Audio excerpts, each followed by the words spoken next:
Desde que estaba iniciando la primaria, los niños lo miraban con desprecio, hasta asco en algunas ocasiones. Era un niño que había nacido con un tumor benigno, el cual poco a poco iba deformando su cabeza.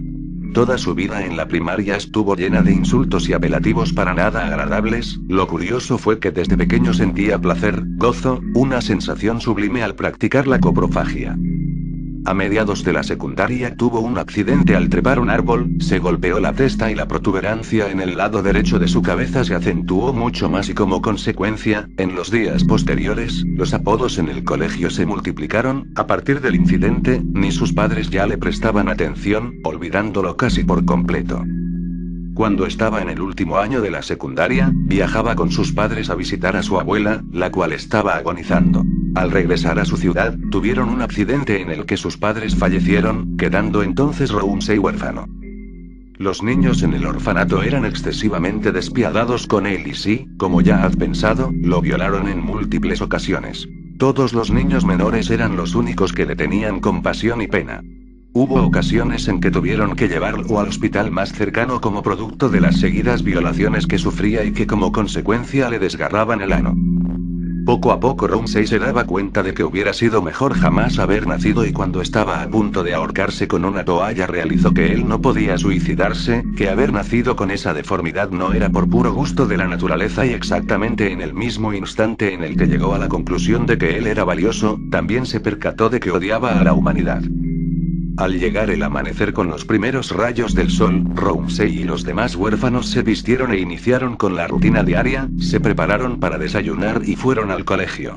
En la clase de anatomía, el profesor sorprendió a los alumnos con una rata dopada e hizo una demostración de cómo extraer el corazón, los intestinos y el cerebro de una rata. Sin embargo, la escena que más impactó a Romsey fue la de la extracción de los intestinos, porque vio como el excremento todavía no deyectado chorreaba cual vómito y conociendo sus manías coprófagas, se le hizo agua a la boca.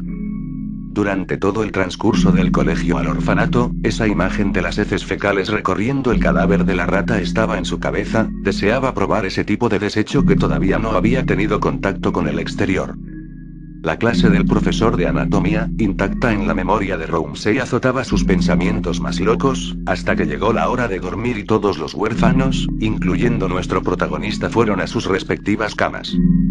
En medio de la noche, Romsey se despertó con los pasos de Paul, que tenía aproximadamente la misma edad de nuestro coprófago. Además, Paul fue el que hace 5 días había mandado a Romsey al hospital por otro desgarro anal.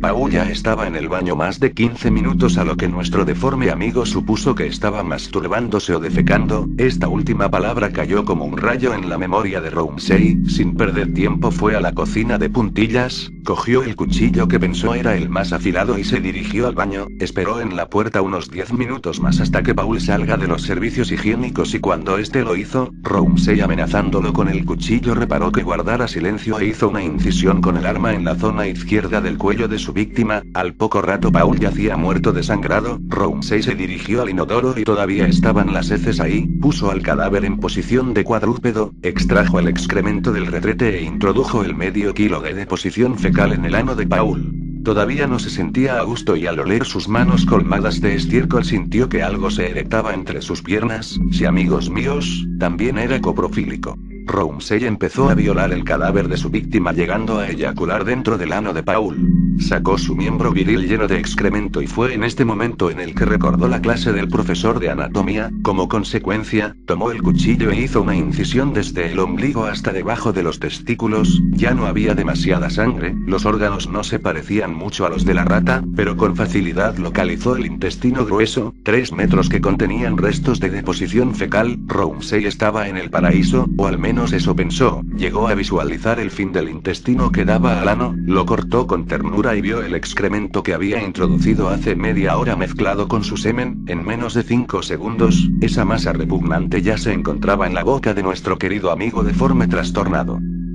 Al fin Romsey estaba satisfecho. Ahora sí puedo morir feliz, pensó. Notó que ya eran las 4:30 de la madrugada, no le importó y se quedó dormido junto al cadáver. Romsey abrió los ojos y se vio atado a una cama. Todos los demás huérfanos tenían un cuchillo en la mano. Cuando se aseguraron de que Romsey esté consciente, hicieron una fila. Eran 37 adoptivos. Cada uno pasaba, le hacía un corte y se iba, quién sabe a dónde.